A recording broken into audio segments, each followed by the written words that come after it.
الله الرحمن الرحيم.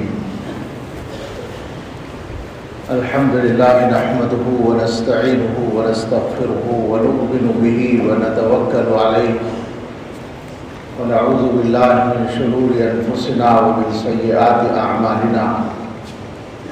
من يهده الله فلا مضل له ومن يضلله فلا هادي له.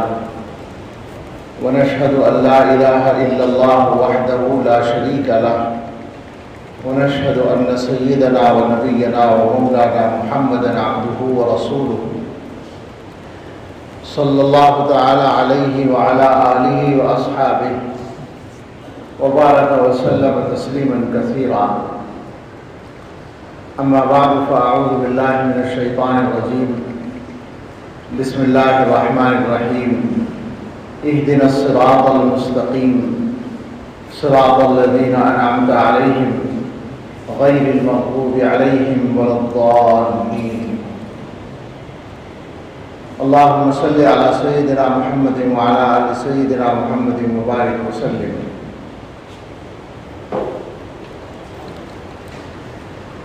مناظرہ اور اس کا فیصلہ اور اس کے بعد اس سلسلے میں رہنما کچھ اصولی باتیں حضرت مولانا توحید صاحب زندہ مجدوم نے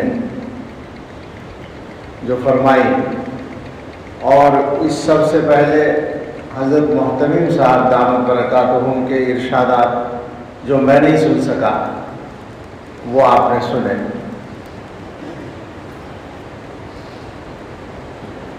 اب مجھے حکم کی تعمیل میں کچھ کہنا ہے. یہ مناظرہ ظاہر ہے کہ ہمارے معمول کا ایک حصہ تھا. جو طلباء کے مشقی مناظرے ہوتے ہیں ان میں سے ایک مناظرہ تھا، لیکن کچھ لوگوں نے اس کو سوشل میڈیا پر موضوع بحث بنایا. کچھ لوگوں نے بنایا، اب ظاہر ہے کہ ایک فاعل ممیز کا یا فاعل مختار کا اس کا فعل اختیاری اور ارادی ہوتا ہے، تو یقیناً کچھ لوگوں نے قصداً یہ کام کیا. میرا نہیں خیال ہے کہ یہ یوں ہی خالص ذہن طلبہ نے کیا ہوگا، بلکہ جو لوگ اس کو موضوع بنانا ہی چاہتے تھے انہوں نے کیا.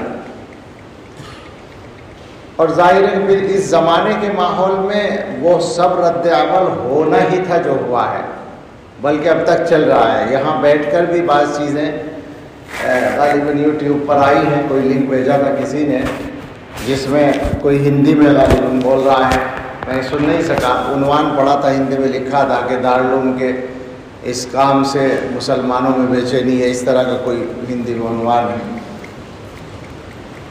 مضامین بھی لکھے گئے ہیں.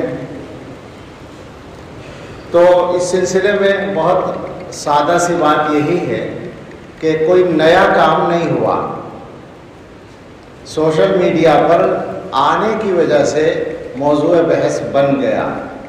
دارالعلوم کی یہ پالیسی نہیں ہے کہ وہ بے موقع مسائل چھیڑے یا ابھارے، بالکل نہیں ہے. اور لوگ دارالعلوم کو یہ سمجھانے کی کوشش کر رہے ہیں کہ ملت کن حالات کا شکار ہے، ان حالات میں ہم کن مسائل میں الجھے ہوئے ہیں.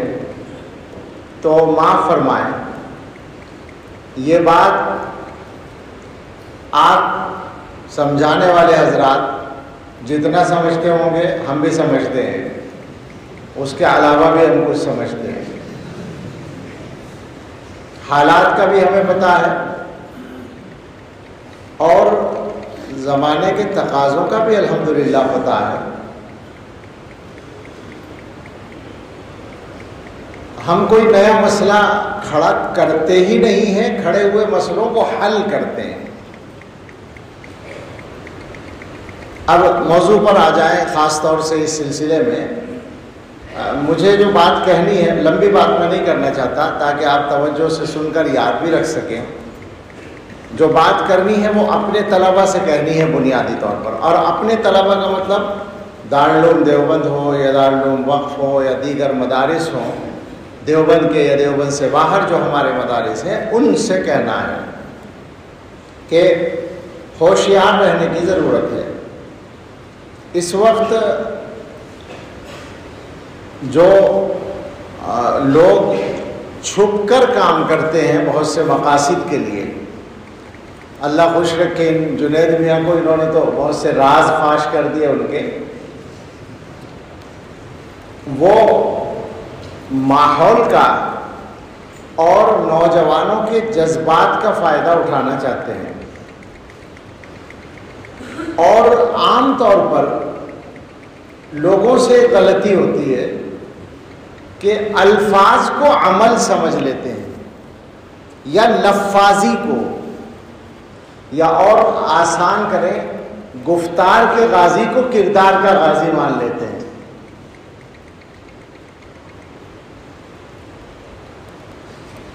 دو باتیں بطور مثال سمجھی جائے، میں کوئی جماعت اسلامی کے لوگوں کے بارے میں کوئی بات نہیں کرنا چاہتا، جماعت اسلامی سے تعلق رکھنے والے جو لوگ ہیں، جو حضرات ہیں، ذاتی طور پر اچھے لوگ ہیں، کردار کے، اخلاق کے، مزاج کے، جذبات کے بہت اچھے لوگ ہیں۔ میری ان سے ملاقاتیں ہیں، امیر جماعت اسلامی سے بھی، جو موجودہ امیر ہیں ان سے بھی، اور جو ان سے پہلے تھے ان سے بھی، اور جو اور ذمہ داران ہیں ان سے بھی، اور پڑھے لکھے بھی لوگ ہیں، معلومات بھی رکھنے والے ہیں، اور ملی مسائل پہ تعاون کرنے والے لوگ بھی ہیں۔ تو ذاتی طور پر کسی کے بارے میں بات نہیں ہو رہی ہے، لیکن نظریے کے بارے میں بات کریں تو لفظوں میں جہاد کس نے زیادہ کیا اور عمل میں کس نے کیا، تاریخ دیکھ لیں۔ ایک دوسری مثال، قرآن کے بارے میں باتیں زیادہ کس نے کی اور قرآن کو پھیلایا کس نے زیادہ؟ خواہ مخواہ کا ہمارے اوپر ایک طعنہ ہے کہ صاحب آپ قرآن کو نہیں پھیلاتے اور ہم قرآن کرتے ہیں۔ ابھی جو مولانا کہہ رہے تھے نا، کوئی بچہ کہہ رہا تھا کوئی وہاں خورشید صاحب کے حوالے سے کہ وہ چند لوگ بیٹھیں گے اور کہیں گے آپ کی کیا رائے اس بارے میں۔ تو یہ ٹھیک ہے کہ وہ قرآن کے سلسلے میں بیدار نظر آتے ہیں بہت سے علاقوں میں، لیکن سوال یہ ہے کہ ان کی فکر کے نتیجے میں کتنے لوگ قرآن پڑھے اور کتنے لوگوں کو قرآن کی صحیح فہم عطا ہوئی، اس کا جائزہ لے لیا جائے تو اندازہ ہو جائے گا۔ حالات ایسے ہیں کہ آدمی کو جذباتی باتیں اچھی لگتی ہیں تو ہمارے طلباء ان جذباتی باتوں کو سن کر وہاں جاتے ہیں، ورنہ سیدھی سادھی بات ہے کہ تاریخ صرف اس صدی کی تاریخ نہیں، 14 صدیوں کی تاریخ آپ اٹھا کر دیکھیں گے تو جن کو صوفی کہا جاتا ہے، جن کو متقشف کہا جاتا ہے، جن کو بسم اللہ کے گنبد میں بند سمجھا جاتا ہے، جن کو چہار دیواری میں قید سمجھا جاتا ہے، ہم نے تو انہی بوریوں پر بیٹھ کر حکومتوں کے تختے پلٹے ہیں۔ تاریخ گواہ ہے، آپ کیا بات کرتے ہیں؟ بنیادی طور پر ایک کشش جذباتی لوگوں کے لیے ہوتی ہے، جو ابھی جس کی طرف اشارہ ہوا، مغرب کا مقابلہ، تو اس کے بارے میں بھی تجربے سے معلوم۔ ایک تو انہوں نے بات کہی ہے، ایک تجربہ ہے کہ مغربی تہذیب کے بارے میں انہوں نے اگر کوئی حقیقی کام کیا ہے تو ان کے ماننے والے مغربی تہذیب سے کتنے دور ہیں، ظاہری طور پر ہی دیکھ لیں کتنے دور ہیں، ان کے لباس، ان کی وضاحت ہی کو دیکھ لیں کہ وہ کتنی مغربیت سے دور ہے۔ آپ اصولی بات سمجھیں کہ شریعت جو ہے اللہ کے نبی صلی اللہ علیہ وسلم پر نازل ہوئی اور قیامت تک کے لیے نازل ہوئی، اور یہ طے کر کے نازل ہوئی کہ ہر دور میں یہ شریعت پوری حفاظت کے ساتھ چلے گی۔ رسول اللہ صلی اللہ علیہ وسلم سے حضرات صحابہ نے دین کو سیکھا، الفاظ کو بھی سیکھا، معانی کو بھی سیکھا، اعمال کو بھی سیکھا، مزاج کو بھی سیکھا، اور یہ ساری چیزیں اپنے بعد والوں تک منتقل کی۔ پھر انہوں نے اپنے بعد والوں تک تسلسل، یہ اس امت کی ہدایت پر قائم رہنے کے سلسلے میں ایک لازمی صفت ہے۔ لا تزال طائفۃ من امتی منصورین، مختلف الفاظ سے یہ حدیث آئی ہے، یہ اس کی سب سے مضبوط دلیل ہے. اور لا تجتمع امتی علی الضلالہ الفاظ کے بارے میں کلام ہے، لیکن معنن یہ مضمون بھی صحیح ہے اور اسی حدیث کی بنیاد پر ہے. یہ امت گمراہی پر جمع نہیں ہو سکتی. تو بالکل یہ سادہ اصول ہے کہ جس نظریے کو مان کر امت کے ایک بڑے طبقے کو یا کچھ وقفے کو، زمانی وقفے کو گمراہ ماننا لازم آئے، غلطی پر ماننا لازم آئے، وہ نظریہ غلط ہے، یہ پکی بات ہے، یہ اصول ہے. یہی وجہ ہے کہ یہاں سے صحابہ تک یا حضور تک چھلانگ لگانے والے جتنے لوگ ہیں وہ سب گمراہ ہو جاتے ہیں. اس کی مثالیں موجود ہیں. ہمارے غیر مقلد بھائی کیا کرتے ہیں کہ ہم حدیث پہ عمل کرتے ہیں، یعنی گویا کہ مجتہدین کو نہیں مانتے، ان کے مقلدین کو نہیں مانتے، ان کے علماء کو نہیں مانتے. تو یہ جو بیچ کا تسلسل ہے اس کو ختم کر دیا، چھلانگ وہاں لگا رہے ہیں، گمراہی ہو رہی ہے. اور آج کل ایک تذکرہ بیچ میں آیا تھا، میں نام بھی نہیں لوں گا، موضوع بدل جائے گا، لیکن وہاں بھی یہی غلطی ہو رہی ہے.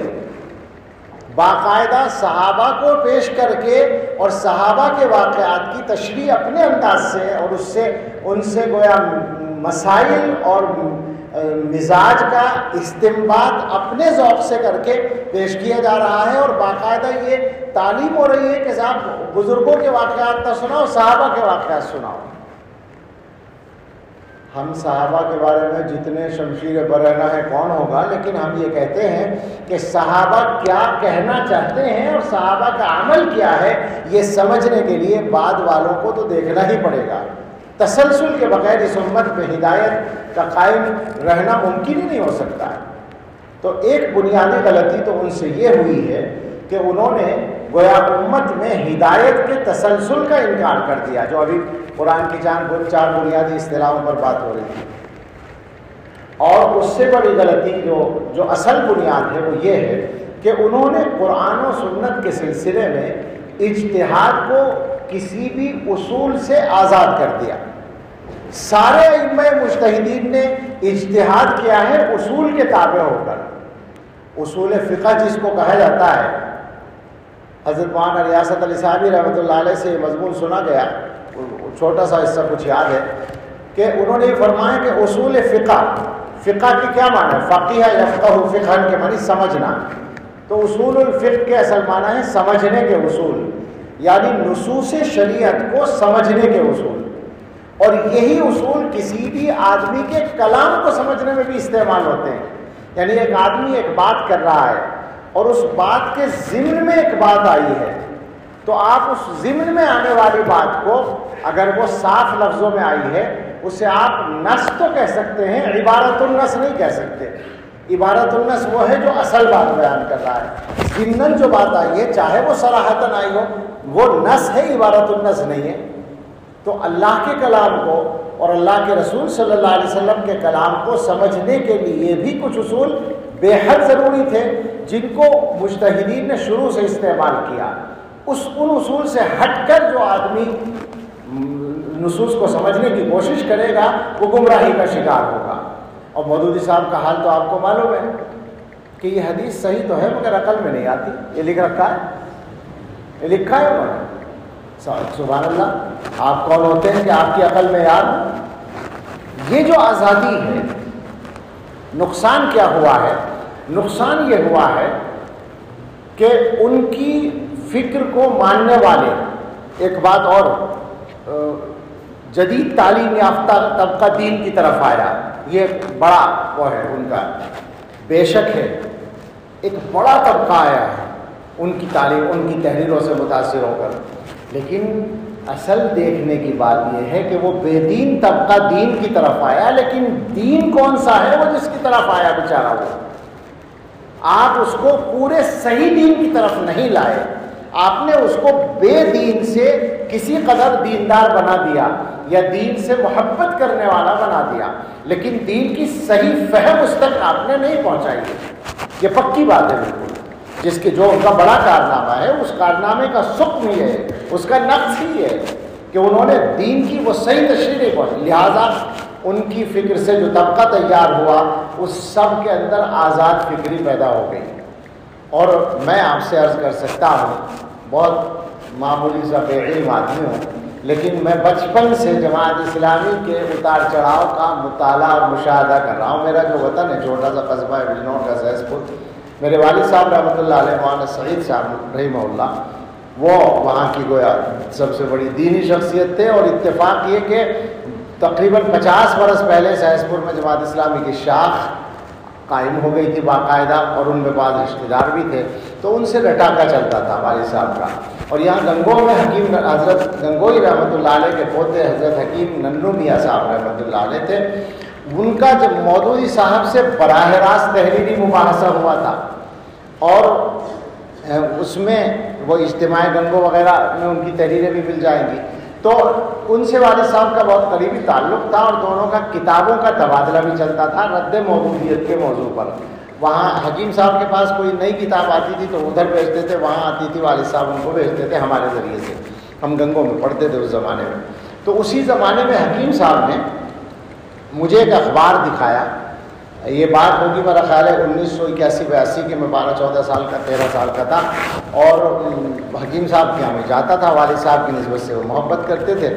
تو انہوں نے فرمایا کہ دیکھو ابھی چند سال پہلے 1979 میں مودودی صاحب کا انتقال ہوا، مجھے یاد ہے وہ بھی، تو وہ گئے تھے علاج کے لیے امریکہ، اور 1979 ہی میں ایران کا انقلاب آیا تھا، تو وہاں جاتے ہوئے ان سے کسی نے انٹرویو لیا تھا، ایرانی انقلاب کے بارے میں بھی ایک سوال تھا، تو حکیم صاحب نے اخبار دکھایا، اس میں صاف لفظوں میں بلکہ جلی حروف میں چھپا ہوا تھا کہ مودودی صاحب نے فرمایا ایران کا انقلاب میرے دل کی دھڑکن ہے۔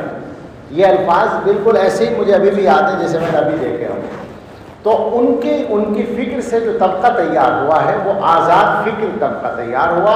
میں یہ کہہ رہا تھا کہ اس 40-45 سال کے عرصے میں جو میں نے سمجھتے ہوئے اس جماعت کو دیکھا ہے، تو غیر مقلدیت کو کھاد اسی فکر سے ملا ہے۔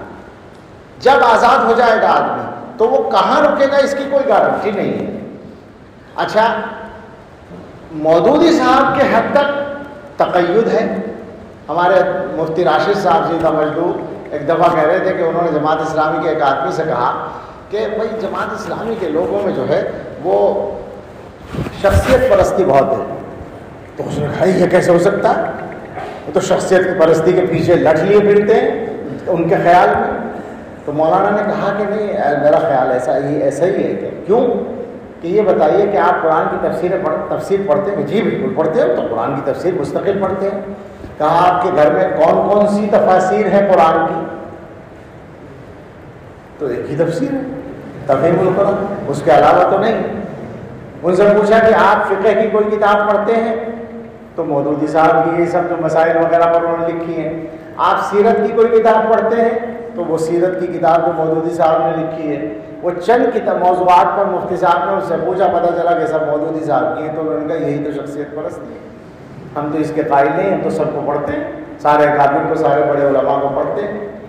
تو ان کی حد تک تو تقید ہے، لیکن اسی مزاج نے ان کو آزاد کیا ہے، اور مجموعی اعتبار سے گویا علماء امت کا اور خدام دین کا احترام بھی ان کے یہاں کم رہا، کیونکہ انہوں نے صراحتاً انکار کیا ہے۔ جس آدمی نے انبیاء پر قلم کھینچ دیا ہو، یہ کوئی الزام تو نہیں ہے ان کے اوپر، یہ تو سچائی ہے کہ حضرات انبیاء کے بارے میں ان کی تعبیرات بالکل ردی کی ٹوکری میں ڈالنے کے لائق بھی نہیں ہے، ڈالنے کی ضرورت ہی کیا، پڑی ہوئی ہے پہلے ہی سے۔ اور حضرات صحابہ کے بارے میں، اور اس کے بعد علماء امت کی گردن تو بہت آسان تھی پہنچنا۔ جب حضرات انبیاء اور صحابہ پر قلم اٹھ گیا تو حضرات علماء کے بارے میں کیا ہو سکتا تھا؟ انہوں نے ایک نظریہ بنایا اور اس نظریے کے مطابق سارے علماء امت کو ناکام قرار دے دیا۔ آپ بنیادی طور پر جو غلطی ہے اس کو سمجھ لیں، ساری بات کا میری خلاصہ یہ نکلتا ہے، فہم دین کے سلسلے میں بھی امت کے تسلسل کا انکار ہے، اور دین کی خدمت کے سلسلے میں بھی تسلسل کا انکار ہے۔ ان کے نزدیک کوئی مجدد کامل ہی پیدا نہیں ہوا۔ اب مجدد کامل یعنی قریب تھا کہ عمر ابن عبدالعزیز اس درجے پر فائز ہو جاتے، لیکن وہ بھی کامیاب نہ ہوئے بیچارے۔ اب عمر ابن عبدالعزیز کی جب چھٹی ہو گئی تو باقی کیا بیچتے ہیں ان کے سامنے؟ امت میں گویا اللہ کے رسول صلی اللہ علیہ وسلم فرماتے ہیں کہ ان اللہ یبعث فی هذه الامه علی راس کل 100 سنۃ من یجدد دینها.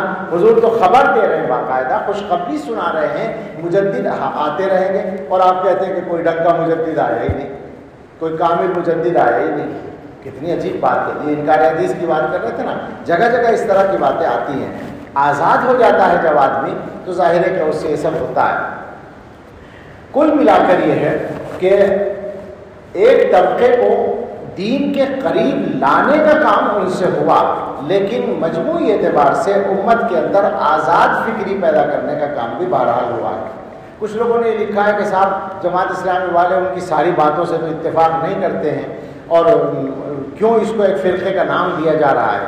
تو جناب عالی فرقے کا نام ہم نے نہیں دیا، فرقہ تو انہوں نے خود بنایا. انہوں نے تو باقاعدہ بنیاد رکھی ہے. دیوبندیت کی فرقے کی کوئی بنیاد کہیں نہیں رکھی گئی، لیکن جماعت اسلامی کی تو باقاعدہ بنیاد رکھی گئی ہے. ایسے ویسے نہیں، باقاعدہ اس آبادی کو دارالاسلام کا نام دیا گیا، گویا کہ نئے سرے سے اسلام میں داخل ہوں گے اور دارالاسلام میں رہیں گے. مولانا منظور نعمانی رحمۃ اللہ علیہ بیچارے منتقل ہو گئے تھے. مولانا تھے الرحمان سنبھلی صاحب رحمۃ اللہ علیہ، ان کے بیٹے بڑے چھوٹے سے تھے اس وقت، پڑھتے تھے شرح تہذیب وغیرہ. تو گویا پڑھنے کے لیے کتابوں کی ضرورت پڑی تو مودودی صاحب کی لائبریری میں سے ملی تھی شرح تہذیب غالباً، یہ لکھا ہے انہوں نے. تو وہ منتقل ہو گئے تھے وہاں. دارالاسلام آپ نے قائم کیا اور جماعت اسلامی نام رکھ کے کہ آپ نے بنیاد رکھی، تو فرقہ تو آپ نے بنایا تھا. اور جناب یہی وجہ ہے کہ آپ کی تردید کرنی پڑی، ورنہ یوں انفرادی طور پر اقبال کیا کیا کیا گمراہی نہیں ملے گی. یہ جو بار بار بات آ رہی تھی کہ اقبال پہ رد کرو، کریں گے رد. اقبال پہ کیا گیا ہے رد. اور صحیح بات یہ ہے کہ مولویوں نے تو زیادہ درخور اعتنا نہیں سمجھا. میں گستاخی کر رہا ہوں اس اقبال کے ساتھ جس پر 2000 سے زیادہ کتابیں لکھی گئی ہوں گی. علامہ اقبال تو ایک ہیرو ہیں، لیکن علامہ اقبال کے مذہبی خیالات اور افکار میں کتنی غلطیاں ہیں. ہمارے علماء میں حضرت مولانا علی میاں نور اللہ مرقدہ سے بڑا معتقد شاید نہ ملے اقبال کا. انہوں نے خود لکھا ہے کہ ان سے فکر غلطیاں بہت زیادہ ہوئی ہیں. کوئی مذہبی اعتبار سے وہ نمونے کی شخصیت نہیں ہے. یہ بات بالکل صاف ہے. اقبال جو ہیں وہ گویا دینی مطالعہ ان کا کتنا تھا میں نہیں جانتا، مگر دینی فہم کے مقام کے اعتبار سے ایک متوسط درجے کے مولوی کے برابر بھی نہیں ہے وہ.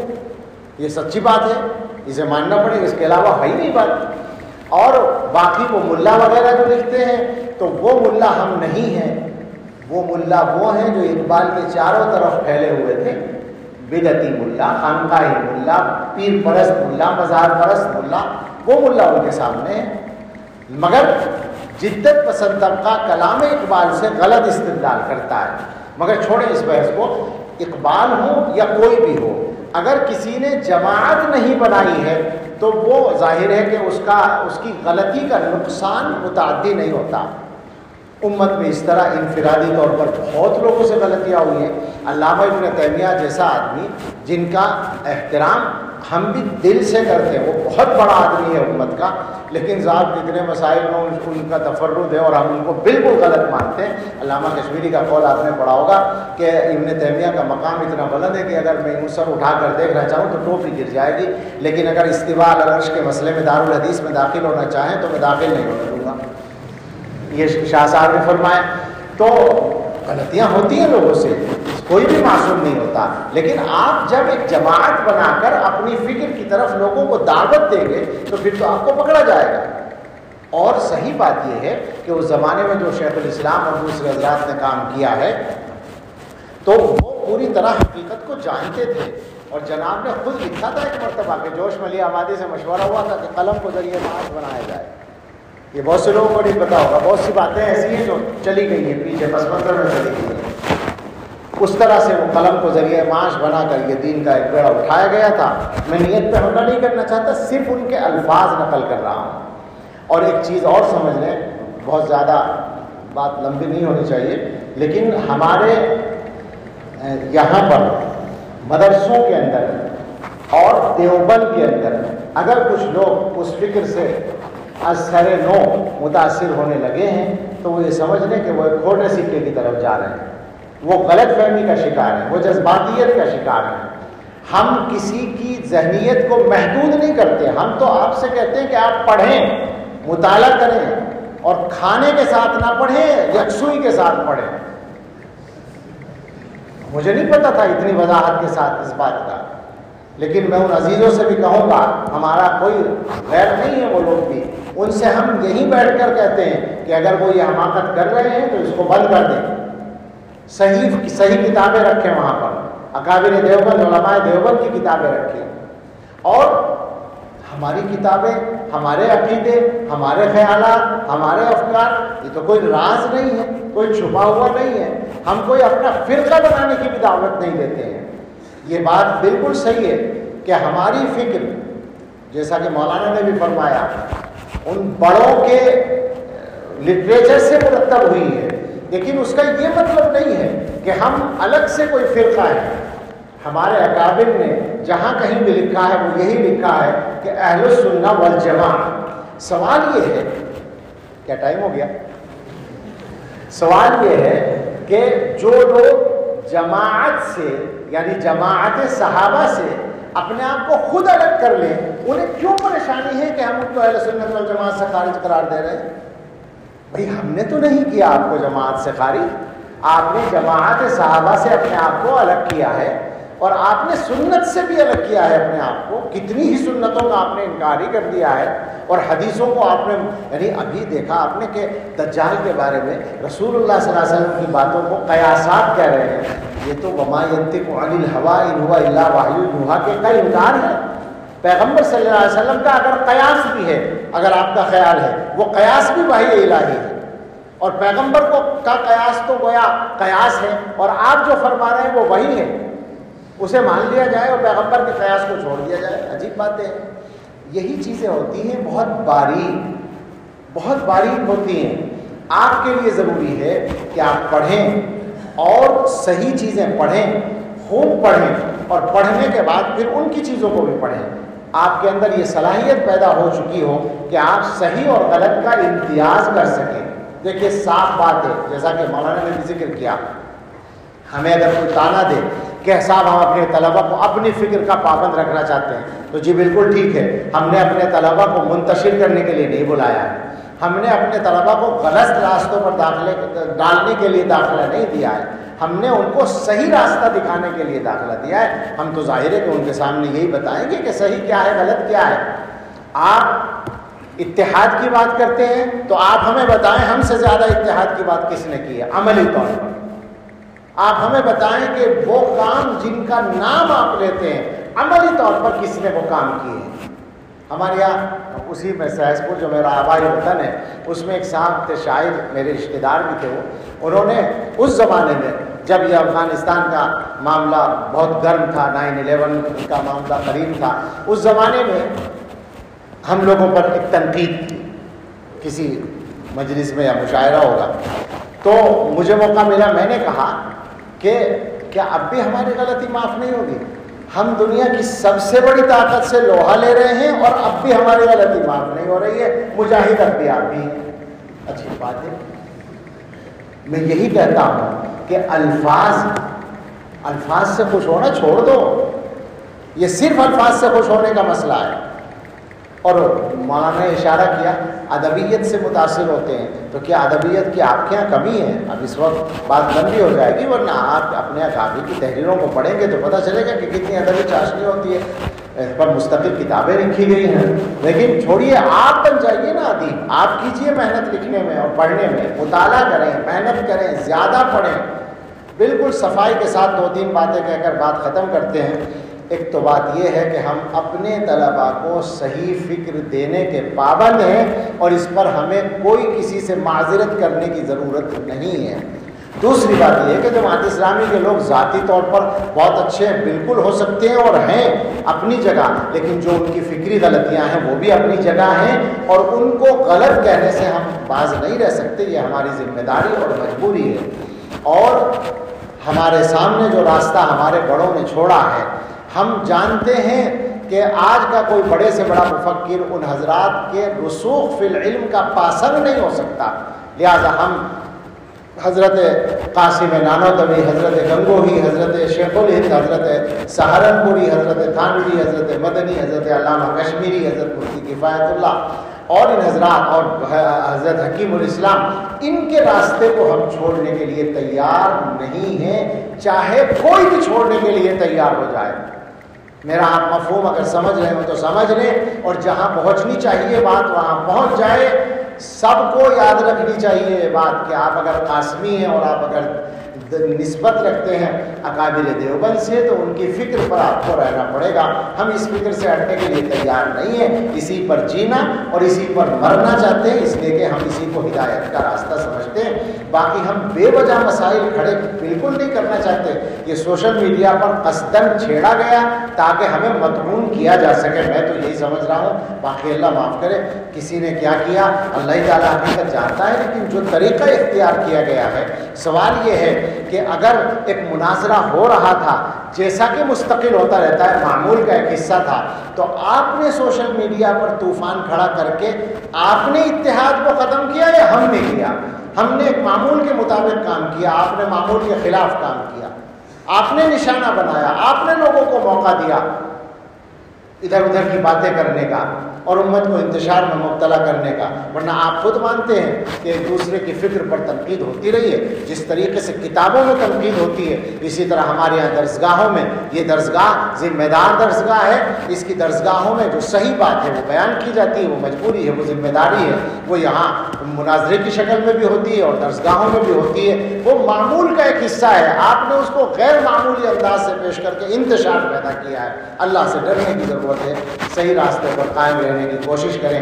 اللہ ہم سب کو ہدایت پر استقامت نصیب فرمائے، آمین۔ وآخر دعوانا الحمدللہ۔